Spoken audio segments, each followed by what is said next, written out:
رغم ان الجو كان صعب جدا، بس اضطريت انزل من بيتي عشان اقابل صاحبتي روان.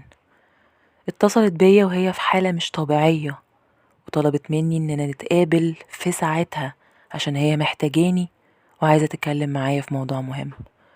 قلت لها تجيلي بيتي او انا اروح لها بيتها، بس هي رفضت وصممت اننا نتقابل في اي كافيه بره ونتكلم براحتنا. وفعلا رحت اقابلها. وصلت للمكان ولقيتها مستنياني. كانت ماسكة الموبايل بتاعها وعمالة تبص فيه، وهي مركزة جامد ومش حاسة ولا مركزة مع أي حاجة تانية حواليها.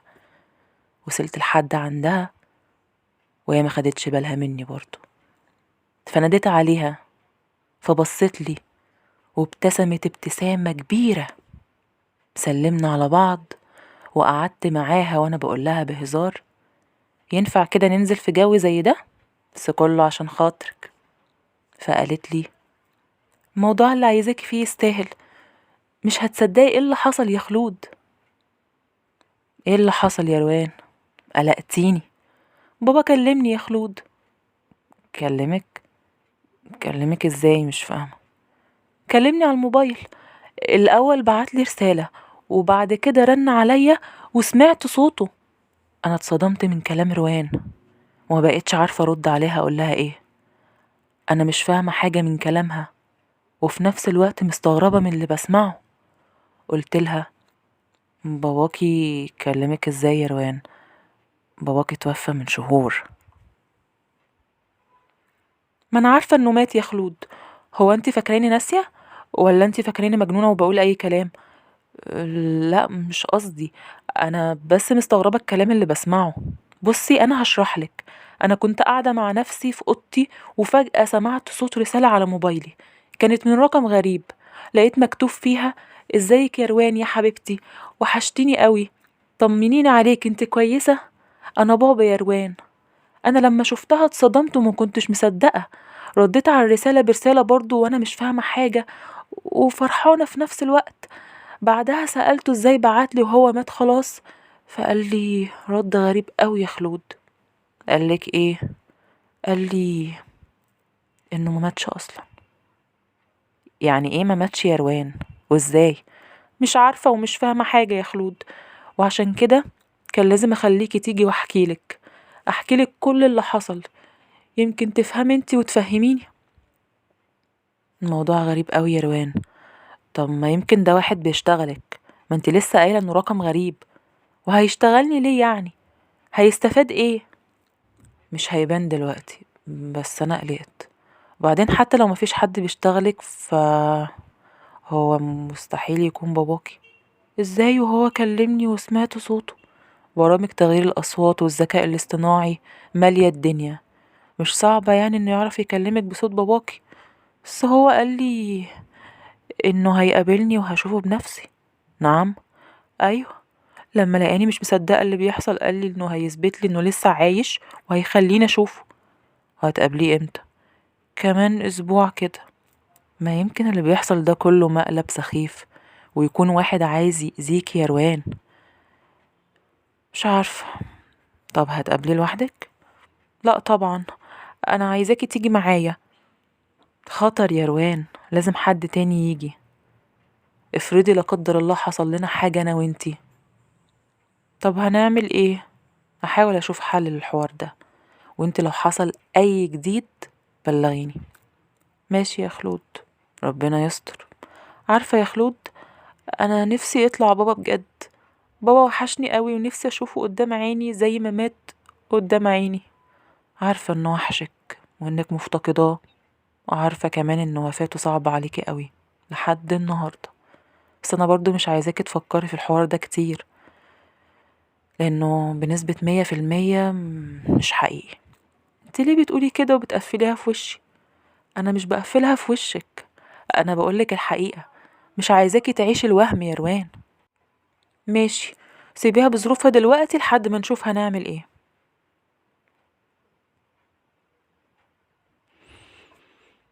بقولك ايه يا روان، ما توريني كده الرسائل اللي جاتلك؟ ماشي، ثانية واحدة. اهو يا ستي بصي. تمام. على العموم زي ما قلتلك تابع معايا الأخبار أول بأول لحد ما يعدي الأسبوع ده على خير ونشوف هنقابله ازاي. خلاص ماشي. عدى يومين من آخر مرة شفت فيها روان، وفي اليومين دول ما لقيتش أي اتصال منها ولا حتى رسالة، وده خلاني أقلق عليها. فاتصلت بيها كذا مرة في اليومين دول وبعتلها رسايل كتير، بس معرفتش أوصلها ولا عرفت أطمن عليها. فقررت إني أروح لها بيتها وأشوف مالها وإيه سبب اختفائها. وفعلا رحت، ولما رحت وخبطت على الباب لقيتها هي اللي بتفتح لي بنفسها، وعلى وشها ابتسامة غريبة ومرعبة في نفس الوقت. بصراحة شكلها مريحنيش. فضلت بصالي شوية وبعد كده قالت لي: كويس انك جيتي، كنت لسه هكلمك. ادخلي يا بنتي، واقفة ليه كده؟ سألتها قبل ما اتحرك من مكاني وقلت لها: مالك يا روان، انت كويسة؟ كويسة. في حاجة ولا ايه؟ امال ايه الابتسامة الغريبة اللي على وشك دي؟ لا عادي، مبسوطة اني شفتك. هتدخلي بقى ولا ارجع في كلامي؟ لا خلاص هدخل. ودخلت وقعدت على كرسي وانا حاسة بخوف، حاسة ان في حاجة غلط. روان قعدت قدام مني وهي لسه مبتسمة برضه، وفجأة قالت لي: هعملك قهوة، دقايق وراجعالك. وراحت وسابتني. فضلت قاعدة لوحدي عمالة أبص يمين وشمال، مش شايفة حد خالص من أهلها. البيت هادي جدا زيادة عن اللزوم، كأن مفيش حد نهائي فيه. لقيت موبايل روان محطوط قدامي على الترابيزة، فأخدته وقعدت أدور فيه على الرقم اللي اتصل بيها ده وبتقول عليه إنه رقم باباها. وفعلا لقيت رقم رانن عليها من ساعة واحدة كده، ومتسجل عندها باسم بابا. سجلت الرقم على موبايلي وحطيت الموبايل مكانه تاني. فضلت مستنية روان ترجع، بس هي اتأخرت. فناديت عليها وقلت لها: يا روان، انت فين كل ده؟ اتأخرتي كده ليه؟ كل ده بتعملي قهوة؟ معلش يا خلود، ثواني واكون عندك. معرفش ايه خلاني قرر اقوم من مكاني وادخل اشوفها فين وبتعمل ايه. وفعلا عملت كده، وفضلت امشي ببطء وانا سامعة اصوات كده، بس مش قادرة احدد ايه الاصوات دي. واللي خلاني افضل مكملة هو ان الصوت ده ما كانش طالع من المطبخ اصلا. فضلت ماشية ورا الصوت لحد ما وصلت الأوضة كده، بابها مفتوح والصوت طالع منها. وقفت عند الباب مباشرة وشفت اللي موجود جوه الأوضة، واتصدمت صدمة عمري. لقيت روان عطياني ظهرها وواقفة قدام جثة مامتها وأخوها الصغير. ما كانش فيه أي آثار دم خالص في المكان، بس اللي خلاني أعرف إنهم ميتين إني سمعتها وهي بتقول لهم: حقك عليا إني موتكم، بس أنا ما خليتكمش تموتوا بطريقة وحشة ولا خليتكم تتعذبوا قبل ما تموتوا. أنا خنقتكم بس، بعدين كان لازم أعمل كده غصب عني مش بمزاجي. بابا هو اللي طلب مني إن أموتكم، وأنا ما أقدرش أرفض اللي بابا طلب. وكمان هو قال لي لو عملت اللي بقولك عليه هرجع أعيش معاكي في البيت تاني، وبابا بصراحة وحشني قوي وأنا عايزاه يرجع. خفت إنها تحس بوجودي وتحصل مصيبة، فاضطريت أسحب نفسي من المكان بهدوء. مشيت بنفس البطء اللي جيت بيه ومن غير ما أعمل أي صوت.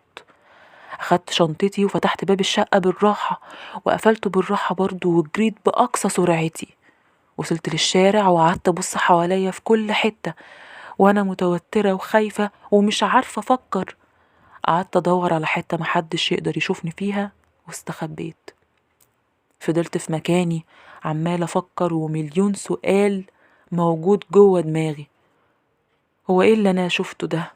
هي بجد قتلتهم؟ وازاي قدرت تعمل حاجة زي كده؟ وايه الكلام اللي بتقوله ده؟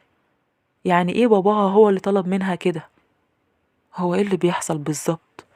وايه اللي وصل الأمور لكده؟ واتصرف ازاي أنا دلوقتي؟ ووسط كل الأفكار والأسئلة دي لقيت نفسي بمسك موبايلي وبطلع الرقم اللي سجلته من شوية. نسخت الرقم وبحثت عنه على الترو كولر. يمكن أعرف أي معلومة تخليني أفهم إيه اللي بيحصل، أو على الأقل أعرف مين ده اللي بتتواصل معاه. يمكن ألاقي اسمه متسجل، والشخص ده ممكن أوي يكون هو السبب في كل اللي بيحصل ده. وعملت كده، وياريتني ما عملت كده. الرقم طلع متسجل باسم روان. أيوة، الرقم متسجل باسم روان صاحبتي. ودي كانت الصدمة التانية واللي خلت الحيرة بتاعتي تزيد أكتر وأكتر، وأحس كأني هتجنن. عدت 5 ساعات وأنا دلوقتي موجودة في بيتي. طبعا كلكم عايزين تعرفوا ايه اللي حصل بعد ما لقيت الرقم متسجل باسم صاحبتي روان، وأنا هقول لكم دلوقتي كل حاجة. أنا اتصلت بالبوليس وحكيت لهم على كل حاجة حصلت، وبعدها بشوية البوليس جه فعلا وقبضوا على روان. وأنا كنت مستنية تحت، شفتهم وهم نازلين بيها ونازلين بجثة مامتها وأخوها. هي شافتني وأنا واقفة معاهم وبصت لي بصة عمري ما هنساها، بصة فيها شر وزعل وعتاب، كأنها بتقولي ليه عملتي كده؟ ازاي تبلغي عني؟ أنا عمري ما كنت أتوقعها منك. بعدها بساعة كده سابوني أمشي، ولحد دلوقتي أنا معرفش مصير روان هيكون إيه. ورغم إني بلغت عنها، بس أنا مش ناوية أسيبها في اللي هي فيه. ودلوقتي بقى جه الوقت اللي أشرح فيه ليه وإزاي اللي فات ده كله حصل. روان كانت متعلقة جدا بوالدها، وكان أقرب حد ليها، والعلاقة بينهم كانت كويسة قوي. بس للأسف والدها مات في حادثة. الكلام ده من فترة كده. وقتها الصدمة كانت شديدة جدا عليها، وقعدت فترة مش مصدقة ولا مستوعبة اللي حصل ده، ولا قادرة تتقبله. وكانت بتتعامل على إنه لسه عايش وهيرجع لها. حاولنا معاها كتير وكنا جنبها الفترة دي، وبالذات أنا ما سبتهاش وحاولت أساعدها بكل الطرق، بس مفيش فايدة. كانت حالتها بتسوء ونفسيتها كانت بتتدمر كل يوم عن اليوم اللي قبله. دخلت في مرحلة اكتئاب وأمراض نفسية تانية، وخلينا دكتورة تتابع معاها. بس للأسف هي ما كانتش مستجيبة لأي محاولة مساعدة. روان حرفيا اتحولت لبني آدمة تانية. حالتها بقت زي ما بيقولوا كده، بقت تصعب على الكافر. مع الوقت بدأت تتحسن بس ببطء كبير جدا، ورغم كده كان عندي أمل كبير إنها تخرج من الحالة اللي هي فيها دي خالص. أنا كنت فاكرة إنها بدأت تتقبل موت والدها وإنها خلاص هتحاول تتأقلم مع الوضع، بس طلعت غلطانة. روان ما تخطتش حاجة. هي كانت بتتعامل كأن باباها موجود، وللأسف الموضوع وصل معاها لحاجات غريبة ومش طبيعية. روان اشترت خط باسمها وحطته في موبايل غير الموبايل اللي هي بتستخدمه، وبقت تتصل بنفسها. أيوة، روان عملت كده، سجلت الرقم الجديد ده على موبايل تاني باسم بابا، وبرضو الموبايل اللي معاها سجلته باسم بابا، كأنها عايزة اسم باباها في كل حتة. بقت بتتصل بنفسها وتتعامل كأن باباها هو اللي بيتصل بيها على موبايلها اللي معاها، وبقت تتخيل صوته وكلامه وطريقته وكل حاجة خاصة بيه. كانت بتتخيل كل ده وهي في الحقيقة بتكلم نفسها ومحدش بيرد عليها، بس كانت بتسيب المكالمة شغالة وتعيش الحالة اللي ملهاش وجود أصلا. دي كمان كانت بتبعت لنفسها رسايل كأنها من باباها. روان وصلت لحالة نفسية مش طبيعية خلتها تعمل ده، لأنها رافضة إنها تتعامل من غير ما باباها يكون موجود في حياتها. تصرفها كان بشكل مجنون، وكل حاجة كانت بتعملها مجنونة عشان تحس إنه معاها رغم إنه مات. والموضوع ما وصلش للمرحلة دي بس، روان ما بقتش طبيعية أكتر، والحوار اتطور معاها لدرجة إنها بقى بيجيلها خيالات وهلاوس سمعية كمان. بقت بتسمع أصوات في راسها وأصوات جاية منها، بس هي مش كانت فاكرة ان ده عادي، كانت بتتعامل انه ايه المشكلة يعني، وان كل ده جاي من باباها. روان لما قبضوا عليها قالت انها كانت بتسمع صوت باباها في راسها، وقالت كمان انها كانت بتكلمه لحد اخر لحظة على الموبايل، وانه طلب منها انها تقتل امها واخوها، وان هما السبب في انه يمشي، فعشان كده لازم تخلص منهم، ولو عملت كده هو هيرجع. طبعا كل ده مش حقيقي، بس هي للأسف ما كانتش في وعيها ولا مدركة هي بتعمل ايه. كل اللي كان شاغلها انها ترجع باباها، حتى لو هي اللي هتموت شخصيا. وعشان كده للأسف خنقت مامتها وأخوها من غير ما تحس بأي ندم أو تحس أصلا باللي عملته. عايزة أقول لكم إنها لحد اللحظة دي مش واعية لأي حاجة، ولسه بتنادي على باباها، ولسه عمالة تقول كلام مش مفهوم. بجد صعبان عليا قوي، مش عارفة أعمل لها حاجة. دي مش روان، وعارفة إن للأسف مصيرها هيكون مستشفى المجانين. كنتش أتمنى أبدا إنها توصل للمرحلة دي، ولا كنت أتخيل أصلا إنه يحصل.